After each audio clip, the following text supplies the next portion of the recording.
Si queréis podemos debatir un poco sobre esto, si se os ocurren algunos ejemplos más de promesas y dónde las clasificaríais. Yo me dejo aquí un poco porque he visto que a lo mejor iba a ser un poco aburrido. Yo tenía unas tablas para clasificar las promesas subjetivas, que me parece que son las que se pueden clasificar por más criterios.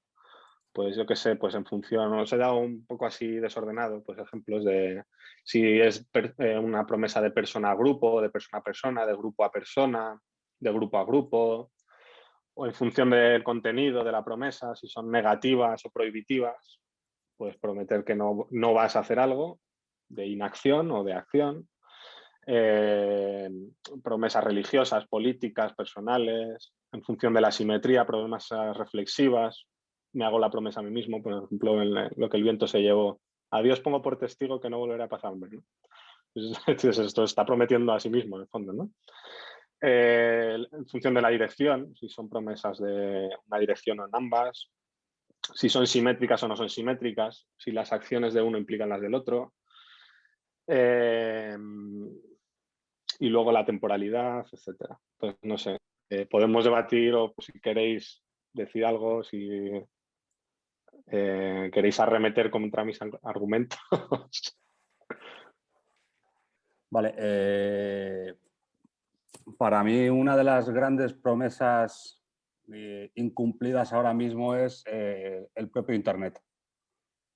El propio Internet como un espacio en el que la libertad, sobre todo, iba a ser como el concepto más imperante. Y con todo lo que está pasando ahora mismo te das cuenta de que eso es falso completamente. O sea, es imposible cuando una serie o muy pocas empresas operan gestionando todo lo que tiene que ver con Internet.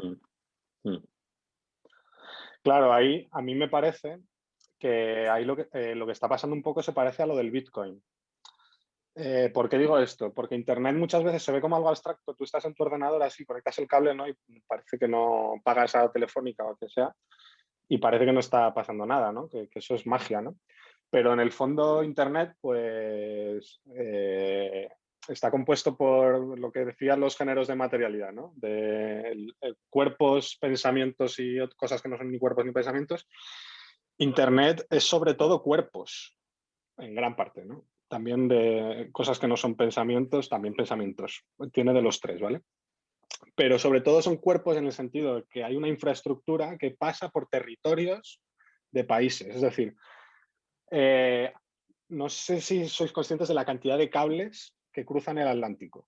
Yo os recomiendo que veáis, que os metáis en Google y busquéis cableado de Internet y veáis las líneas de cables que hay por todo el mundo, para que os deis cuenta de lo que es Internet. O sea, Internet no está en el aire, aunque también por las ondas electromagnéticas y Internet por satélite. Hay una cantidad de cables, de servidores, casi todas las páginas web están alojadas en Amazon. Amazon es una empresa estadounidense, es decir, está controlada por Estados Unidos y por mucho que digan, aseguren la privacidad de los datos y tal, si la CIA les obliga, se lo dan, porque no pueden hacer de otra manera, es una empresa estadounidense. Entonces, esto que dices, pues yo creo que tiene que ver con eso, con que Internet no es lo que parece. Que hay muchos internets. Rusia hace poco hizo una prueba para, en momento de crisis, tener un botón y que le den y que Internet se restrinja a Rusia y que no pasen datos de fuera, para que veáis. Entonces, pues esto creo que tiene que ver con eso, con que en realidad por debajo de Internet están las realidades políticas. En este caso, pues que hay un imperio por ahora dominante, aunque está China ahí, que es Estados Unidos, y estamos bajo el imperio de Estados Unidos. Y todos los servicios que usamos, casi todos son de Estados Unidos. Y si no son de Estados Unidos, pues en la práctica lo son porque son alojados en servidores de Estados Unidos, etcétera, etcétera. Probablemente ahora nos estemos comunicando con una empresa estadounidense. Creo que sí, me parece. Sí, además, yo tengo la sensación de que ahora ya en la cabeza de la gente Internet es como cuando abres el grifo y sale el agua. O sea, que está ahí ya, o que ha estado... Sí, sí, sí, sí. Entonces, esto es una de los peligros, creo yo, de cuando hablamos de tecnología en abstracto, es ese, creo, de que se ocultan otras cosas. Y otra cosa que con respecto a esto, que tú has dicho, la idea de libertad, etcétera, que se me ha pasado decir, es que no es lo mismo hablar de las promesas de la tecnología que de la promesa de la tecnología. ¿Qué entendemos por la promesa de la tecnología? ¿Por qué en singular? Porque si yo lo digo en singular, significa que hay una como la promesa por excelencia. ¿Y cuál sería la promesa por excelencia de la tecnología? Creo yo que tendría mucho que ver con la idea de progreso y con la idea de felicidad, y que están un poco relacionadas. La idea de progreso, porque se entiende un poco que si que hay una especie de progreso en abstracto, es decir, que se puede progresar, que la humanidad puede progresar. Cuando se habla de la humanidad, bueno, eso es otra historia, lo de la humanidad. Cuando en realidad los progresos solo se dan en cosas muy concretas. Es decir, tú puedes hablar de progreso en la velocidad de los procesadores o progreso en la tasa de mortalidad en un accidente de tráfico o progreso en la efectividad del tratamiento del cáncer. Pero cuando tú combinas todos los progresos, todos esos progresos que he mencionado, si tú los combinas, no tienen por qué dar lugar a un progreso. ¿Vale? Esto cuando mejor se vio es con la bomba atómica, es el ejemplo clave. El progreso tecnológico en ese área, en el área nuclear y de armamentística, supuso la aniquilación de decenas de cientos de miles de personas así. Eso es progreso. Era un progreso armamentístico, pero supuso un regreso antropológico igual, ¿vale? Entonces, creo que también tiene que ver con eso, con que normalmente se piensa que la tecnología nos hace progresar como sociedad o como humanidad o lo que sea que queramos decir, y no tiene por qué ser así. Y lo mismo con la felicidad, un poco pasa igual, que la felicidad, pues ya os dais cuenta vosotros que si os preguntan qué es la felicidad, pues vais a tener unos apuros muy serios, porque la felicidad se dice de muchísimas maneras y muchas veces un concepto de felicidad se opone tanto a otro que no son compatibles, que si se ponen juntos se anulan, por así decirlo. Pues la felicidad, no es lo mismo la felicidad que se llama canalla, por ejemplo, de pasárselo bien a toda costa, que la felicidad del estudio de Aristóteles, por ejemplo. Pues las dos se llevan mal. Imagínate compartir piso un fiestero con Aristóteles. Pues eso acaba mal. Eso acaba muy mal. Pues no, no deja dormir, no deja estudiar, no deja nada, ¿no? Entonces, creo que también tiene que ver esto con esas ideas de felicidad y de progreso, lo de las promesas de la tecnología. Yo quería preguntarte, Luis, bueno, solo un par de qué opinas también, como la promesa, como una proyección de los anhelos individuales. O sea, cuando yo te prometo, o sea, la promesa como yo, proyectarme yo a mí mismo en el futuro, eso por un lado. Y hablando, bueno, era también un poco a raíz de como ha dicho Antonio, de las promesas obligatoriamente incumplidas, porque a mi entender son promesas incumplibles. Por ejemplo, los cambios de regímenes políticos. Cuando, por ejemplo, se instala una dictadura con la promesa de orden y demás, obviamente eso nunca se cumple. O al revés, de la dictadura, el paso de la dictadura a la democracia, y esto va a ser ya lo más, pues lo mismo que tenemos. Entonces, un poco sobre esas dos cosas. Sí, pues muy interesante lo que planteas, porque hay otras dos modulaciones de verdad que no he contado, porque creo que no son promesas. O sea, por ejemplo, la que te haces a ti mismo como proyección, por así decirlo, podría ser una promesa si fuese un proyecto personal, por así decirlo. Tú dices, pues voy a ir al gimnasio este año, ¿no? Te prometes a ti mismo que vas a ir al gimnasio. Pero claro, esa promesa, en el fondo, ¿a quién se la haces? O sea, que no es formalmente una promesa, porque es más bien un proyecto, por así decirlo, ¿vale? Aunque se parecería mucho a la promesa en el sentido de que implica unas acciones que tienes que hacer, etcétera. Pero sería más bien un proyecto, porque no implica a otros. Ese es el asunto. Y sobre la otra de los regímenes políticos, pues hay otra modulación de verdad que son verdades personales, que el hecho de que sea verdad ya sí depende de los sujetos. Pues como hemos dicho, el ejemplo que he puesto del Congreso de los Científicos, que deciden que es una verdad científica por votación, que implica que entonces no es una verdad científica. Que, por ejemplo, pasa, aunque sé que es un tema polémico, no me voy a posicionar aquí, aunque yo tengo mi posición, pero no me voy a posicionar. Con el cambio climático pasa eso, por ejemplo, se dice, no, el cambio climático es una verdad científica porque el 95% de los científicos están de acuerdo. Pero eso sería una verdad personal, ¿no? Pero no es una verdad científica. Pues en lo de los regímenes políticos iría un poco por aquí. Y sería lo que se llaman promesas autológicas o soteriológicas. ¿Por qué se llaman así? Porque implican la idea de salvación. Y la salvación se atribuye al propio sujeto. Es decir, cuando eso sucede, el partido o el tirano o lo que sea, se arroja la condición de verdad. Él es la verdad.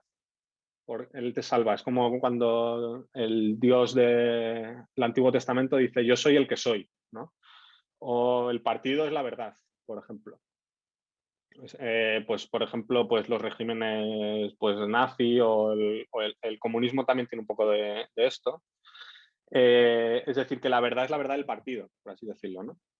Entonces, si te das cuenta, no es una promesa, no es una promesa porque el cumplimiento depende del que lo promete. Ese es el problema que tienen estas cosas, que es más bien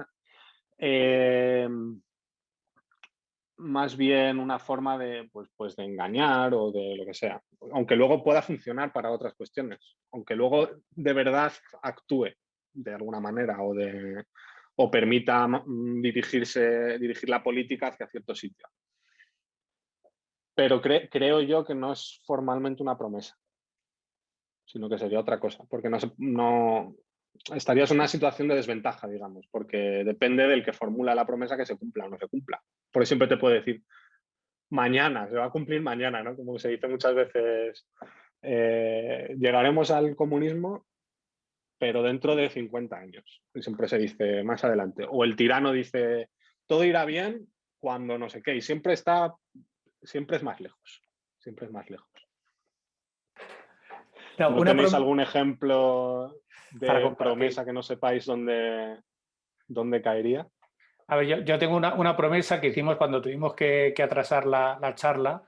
Os prometo que tendremos la charla, sin saber si a lo mejor podríamos, porque luego se nos solapa Sí. con la siguiente, pero...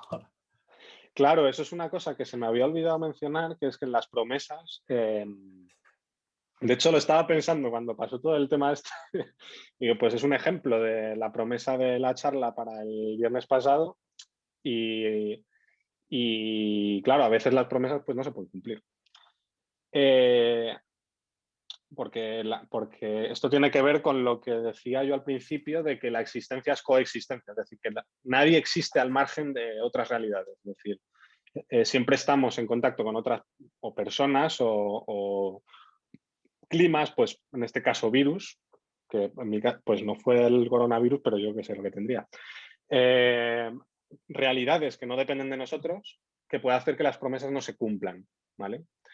Y por eso las promesas, cuando se consideran incumplidas, estas promesas de tipo subjetivo, se consideran incumplidas cuando su incumplimiento ha dependido de las acciones del sujeto.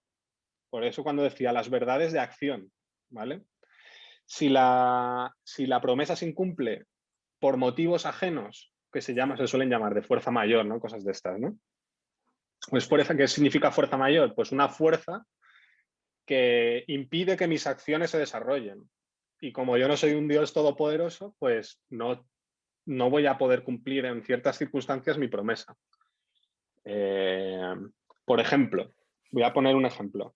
El matrimonio católico tenía unas excepciones.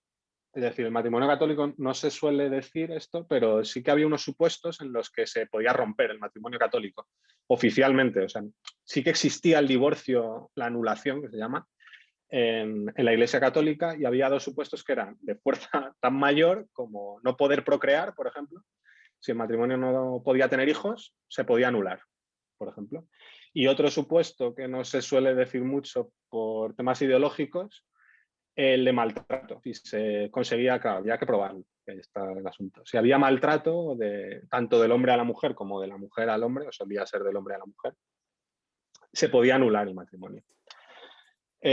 ¿Por qué? Porque son cosas que escapan al control de los sujetos. Es decir, que no seas fértil son cosas que tú no puedes controlar ahí.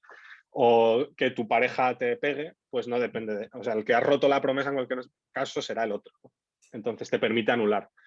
Entonces, siempre en las promesas siempre hay en juego, digamos, unas realidades, porque estamos rodeados de una realidad que está cambiando constantemente. La realidad no es estática. Esta es una de las tesis que tiene esta filosofía, es decir, el mundo se está haciendo todo el rato. No es que estuviese prefigurado Internet en el principio de los tiempos, cuando pues eso lo creerán a lo mejor los que crean en Dios. Desde nuestra filosofía pues negamos a Dios, por ejemplo. Quien crea en Dios puede creer que ya estaba prefigurado, que en la cabeza de los hombres estaba Internet, ¿no? Cuando Dios creó a Adán ya sabía que era cuestión de tiempo que surgiese Internet, ¿no? Por así decirlo. Pero la realidad no, la realidad es que se está haciendo constantemente. Entonces, ese hacerse de la realidad incluye imprevistos, y en las promesas está metido el imprevisto. Entonces, siempre que se hace una promesa, se cuenta con que se puede incumplir, pero si no ha dependido del que la ha hecho. Esa es la parte importante, creo yo.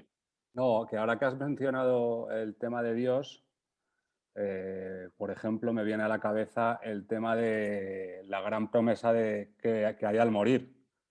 Que si has tenido un buen comportamiento vas a ir al cielo, y si has tenido un mal comportamiento vas a ir al infierno, ¿sabes? O la promesa del más allá, ¿no? Sí, De una vida eterna. Justo. Es el ejemplo que había puesto al principio y del bíblico, y eso sería una verdad de tipo, pues como lo que le he dicho a Berto antes de los regímenes tiránicos y salvíficos, estos que te prometen la salvación y tal, pues se parece un poco a esto. ¿Por qué? Pues porque la verdad depende de Dios. O sea, es una verdad autológica. Yo soy el que soy, ¿no? Es verdad porque lo digo yo, ¿sabes? Entonces, yo diría que formalmente no es una promesa, pues es una pseudo promesa, diríamos, porque nunca, o sea, su cumplimiento o sea, que es gratuito completamente. Entonces es una que luego puede tener su utilidad, ¿eh? Ojo, yo no niego que luego, porque esto es un tema mucho más complejo que si algún otro día queréis tratar, pues yo encantado.